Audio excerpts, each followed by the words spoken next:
To simple solution centre. आइए हम लोग रैखिक समीकरणों पर आधारित प्रश्न पढ़ रहे थे। अभी तक हम लोगों ने 3 का ए, 3 का बी, 3 का सी, 3 का डी से जुड़ा हुआ थ्योरी पढ़ा और आप लोगों ने उससे जुड़े हुए प्रश्नों को हल किया। अब आपको जो अगला चैप्टर पढ़िएगा 3 का ई, उसमें आपको रैखिक समीकरणों पर आधारित कथनात्मक प्रश्न होंगे। तो जो लोग समीकरण को हल करना सीख गए हैं उनके लिए कथनात्मक प्रश्न यानी व्यवहारिक प्रश्न, कथन पर आधारित प्रश्न, यानी एक भाषा दिया रहेगा, उस भाषा पर x तथा y मान करके बनाना है। तो अगर आप विलोपन विधि, प्रतिस्थापन विधि, वज्रगुणन विधि, ग्राफीय विधि, इन सभी विधियों से बनाना सीख गया है, आपने सीख लिया है, तो उस स्थिति में इसको भी बनाने में कोई परेशानी नहीं होगी। इस एक्सरसाइज को बनाने के लिए कुछ बातें हैं जिस पर आपको ध्यान देने की जरूरत है। सबसे पहले आप पढ़ रहे हैं रैखिक समीकरणों पर आधारित, तो रैखिक समीकरण उसमें भी 2 चर वाले रैखिक समीकरण, तो 2 चर में एक x होता है, एक y होता है।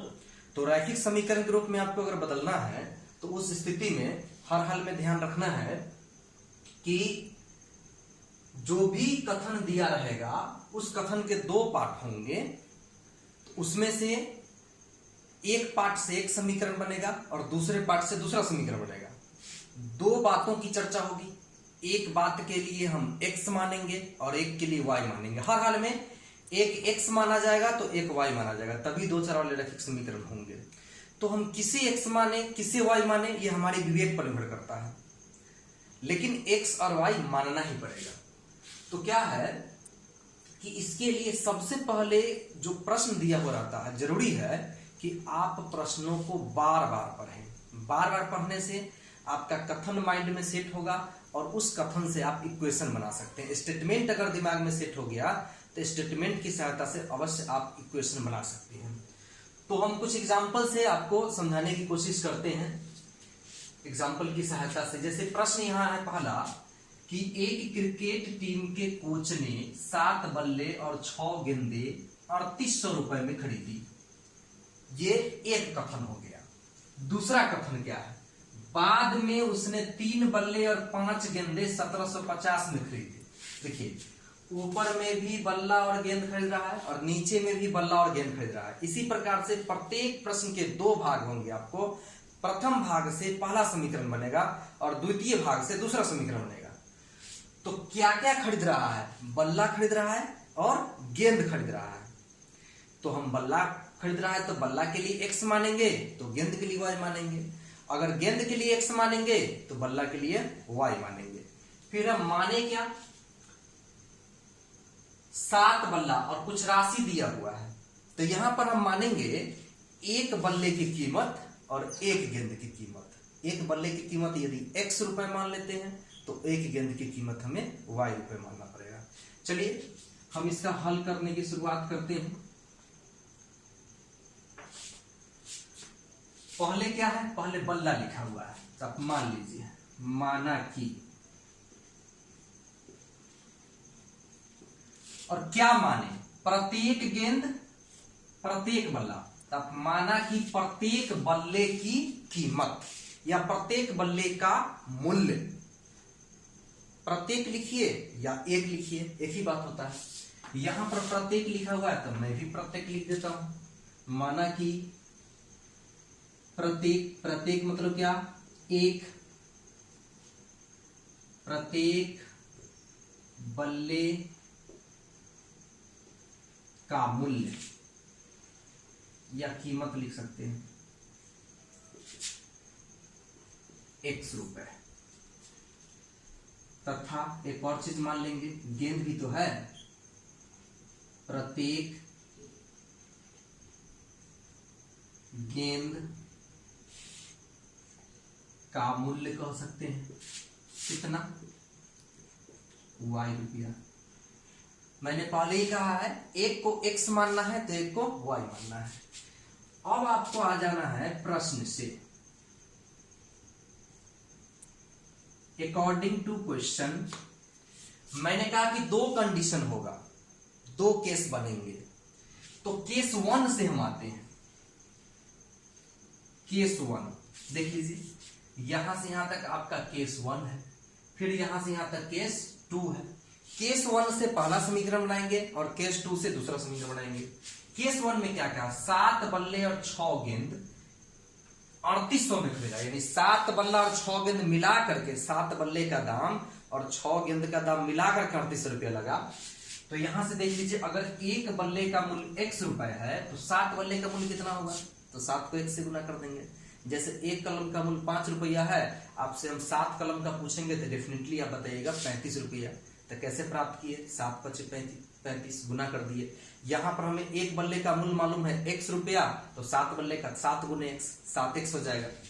आ जाइए, तो 7 बल्ले का केस 1 में हो जाएगा 7x रुपीज। साथ में गेंद भी खरीदा है, कितना गेंद खरीदा है, 6 गेंद। एक गेंद का दाम है y रुपया, तो 6 गेंद का दाम कितना हो जाएगा, 6y। अब ये दोनों गेंद और बल्ले का कीमत मिला के कितना है, 3800 रुपया। ये मेरा हो गया इक्वेशन फर्स्ट। उसके बाद केस 2 में चले आइए। केस 2 में अगला पार्ट तो आप आराम से बैठा लीजिएगा। 3 बल्ला और 5 गेंद है, तो उसी प्रकार से हो जाएगा 3x plus 5y equal to कितना, 1750। अब ये इक्वेशन सेकेंड हो गया। अब यहां से आप पिछले एक्सरसाइज में विभिन्न विधियों को पढ़े हैं समीकरण को हल करना, विलोपन विधि, प्रतिस्थापन विधि, वज्र गुणन विधि, किन्हीं विधियों से हल कर दीजिए, बन जाएगा। मेरा मन है कि विलोपन से हल करते हैं, तो देख लीजिए, विलोपन से हल करने के लिए तो दोनों को गुना करना पड़ेगा। तो हम y वाले को बराबर करना चाहते हैं, तो y वाला में इधर 6 कर दीजिए गुना, इसका गुणांक y का गुणांक 5 है, इधर 5 से गुना कर दीजिए। उसका दोनों प्लस में साइन है, इसको बराबर करना चाहते हैं तो घटा देंगे। क्या लिखेंगे, समीकरण, ये गुना करने के बाद फर्स्ट माइनस सेकेंड से। तो क्या है, फर्स्ट क्या है, तो पहले 5 से गुना कर लीजिए। फर्स्ट में 5 सते 35x प्लस 5 छक 30y बराबर, इसको 5 से गुना कीजिए, 5 शून्य शून्य 5 शून्य शून्य 5 अठे 40 पे 0 हासिल 4 हो जाएगा, और 5 3 15 4 19। फिर से गुना कर लीजिए, 5 शून्य शून्य 5 शून्य शून्य 5 अठे 40 पे 0 हासिल 4 होगा, और 5 3 15 4 19। ठीक है, 6 से गुना कर लीजिए, 6 18x प्लस 6 पंजे 30y इक्वल टू 6 से गुना कीजिए, 6 शून्य शून्य 6 पंजे 30, 6 सत्ते 42 और 3 45, और 6 एकम 6 और 4 10। फिर से देख लेते हैं, 6 शून्य शून्य 6 पंजे 30, 6 सत्ते 42 और 3 45, 6 एकम 6 4 10। अब आ गया, साइन चेंज कर दिए, चूंकि घटाने पर लिखे हैं, आप पढ़े हैं विलोपन विधि में, जब घटाने पर लिखते हैं तो सभी का साइन चेंज कर देते हैं। यहाँ कोई साइन नहीं दिख रहा है तो प्लस है, यानी माइनस हो जाएगा, ये प्लस है तो माइनस हो जाएगा, और यहाँ भी कोई साइन नहीं है तो ये क्या हो जाएगा, माइनस हो जाएगा। तो 35 में से 18 घटा लीजिए, 17x बचेगा। उसके बाद ये दोनों बराबर है, एक प्लस में एक माइनस में, तो कैंसिल हो जाएगा। अब यहाँ फिर घटाना है, तो घटाइए, 10 0 में से 0 घटेगा 0, 0 में से 0 0, और ये 10 में से 5 घटेगा तो 5, ये हो जाएगा 8, 8 में से 0 गया 8, 1 1 कैंसिल। अब 17 बच गया, 17 एकम 17, 17 पचे 85, 500 मरतबे कट गया। अब क्या है कि आपको x बराबर आ गया 500। अब यही x का मान समीकरण फर्स्ट में या सेकेंड में रख दीजिए, जिसमें रखना है। मेरा मन है सेकेंड में रखने का, हम रख देते हैं समीकरण सेकेंड में x का मान रखने पर रख दीजिए।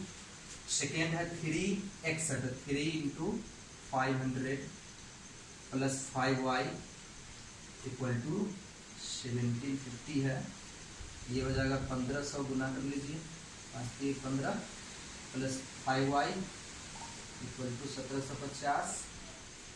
अब ये कर दीजिए 5y बराबर हो जाएगा 1750 घटे 1500, घटा लीजिए तो क्या हो जाएगा 5y इक्वल टू 200 कितना हो जाएगा 15 217, ठीक है 250 काट दीजिए 5 से 50 मतलब है, यानी y इक्वल टू 50। तो अब हम नीचे लिख देंगे कि अतः एक बल्ले की कीमत, बल्ला को x माने थे 500 रुपए और एक गेंद की कीमत 50 रुपए। एक बल्ले की कीमत कितना निकल गया 500 रुपए और एक गेंद की कीमत 50 रुपए। यहाँ पर आप लिख देंगे, लिख सकते हैं, नीचे लाइन में लिखना पड़ेगा कि अतः एक या प्रत्येक बल्ले की कीमत बराबर 500 और एक गेंद की कीमत बराबर कितना 50 रुपये। इस प्रकार से